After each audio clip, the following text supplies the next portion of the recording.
नमस्कार दोस्तों, आज हम लोग निकल पड़े हैं एक लॉन्ग ड्राइव पे। सर्दियों की सुबह में हम लोगों ने निकल लिया है दुधवा नेशनल पार्क के लिए। और रास्ते में हम हैं, हमारे साथ हमारे सर हैं, बाबा हैं, जिन्हें हम लोग प्यार से बाबा कहते हैं।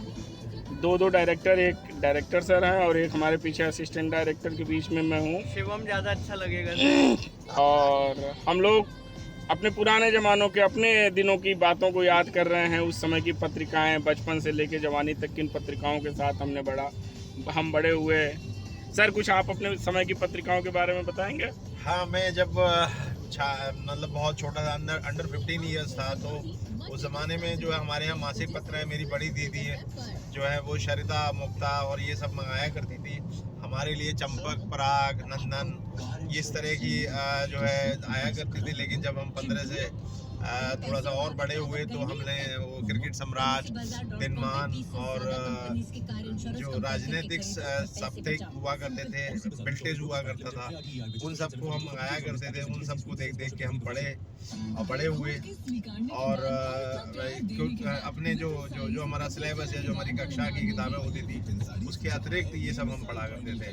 तो हमारा जो उस समय में जो खाली पीरियड हुआ करता था, या जिसमें हम लोग थोड़ा फ्री अपने आप को फील करते थे, तो इन कविताओं और उसमें इन सारी बाल साहित्य जो होता था, इसमें जो कहानियाँ होती थी वो बड़ी प्रेरक होती थी। और उससे कहीं ना कहीं नैतिकता, मोरालिटी और इन सब चीज़ों को हम लोगों ने बचपन से सीखा, जो शायद आज की जनरेशन उसको नहीं कर पा रही है। क्योंकि आज की जनरेशन पे जो उनके पास किताबों से पढ़ने में कोई रुचि नहीं है। वो लोग ज़्यादातर व्हाट्सएप पे या और इस तरह और जो इलेक्ट्रॉनिक सोर्सेस हैं उन सबको शायद पढ़ते हैं।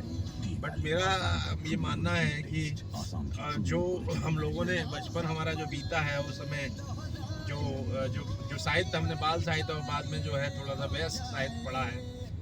क्रिकेट में बहुत रुचि थी तो क्रिकेट सम्राट हमारे यहाँ रेगुलर आया करती थी, वो सब अब मिसिंग है। इसके साथ मैं अपनी ज़िंदगी का एक किस्सा बताता हूँ कि मैं अक्सर क्लास छोड़ के क्रिकेट मैच देखने घर चला आया करता था। ये बड़ा सर, कुछ किस्से आपकी जिंदगी के?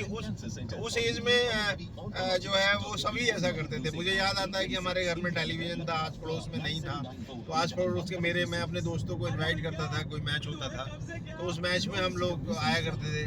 बेसिकली उस समय अगर क्रिकेट का कोई मैच लाइव हो रहा है तो ये तो संभव ही नहीं था कि उस लाइव मैच को छोड़ के जो है हम लोग जो है पढ़ने जाएं या कुछ करें। इवन हम ट्यूशन भी मिस कर देते थे।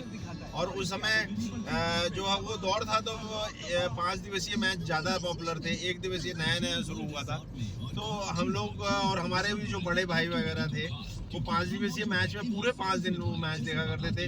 और अगर टीवी लाइट चली गई तो रेडियो पे कमेंट्री सुना करते थे।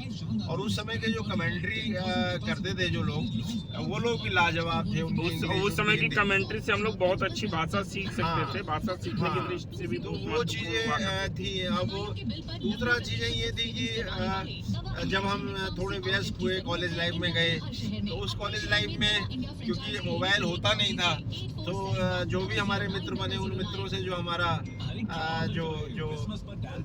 जो भी वार्तालाप होता था वो जो है पत्राचार के द्वारा हुआ करता था।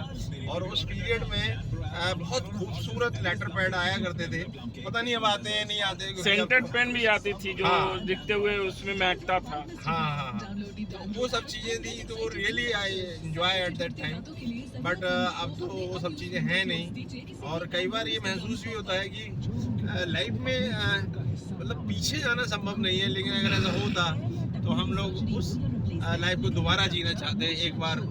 वह एक समय था सर जहाँ शब्दों से भाव और महक दोनों और आया जाया करती थी। उस समय लोगों के पास टाइम था, लोग घंटों गप्पे लगाया करते थे, कभी क्रिकेट को लेके, कभी फिल्म को लेके, कभी और चीज़ों को लेके।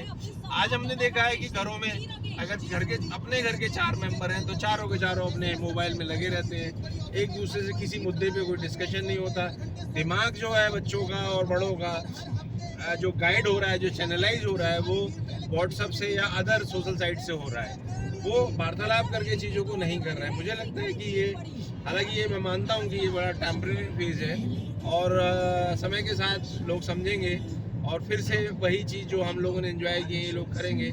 लेकिन इस बात में कोई संशय नहीं है कि एक पूरी जनरेशन ने वो चीज़ें मिस कर दी जो चीज़ें होनी चाहिए। ये मैं इसको ऐसे भी मानता हूँ कि ये इलेक्ट्रॉनिक मीडिया का जो उद्भाव हुआ है उसका दुष्परिणाम है। इन किस्सों को हम लोग समय के साथ लेके चलते रहेंगे और इलेक्ट्रॉनिक मीडिया के साथ हम लोग साझा करेंगे अपनी ज़िंदगी के किस्से, जिससे जो लोग उस जीवन से वंचित हैं उनको वो जीवन मिल सके और उस जीवन के बारे में जानने की अगर चेष्टा हो।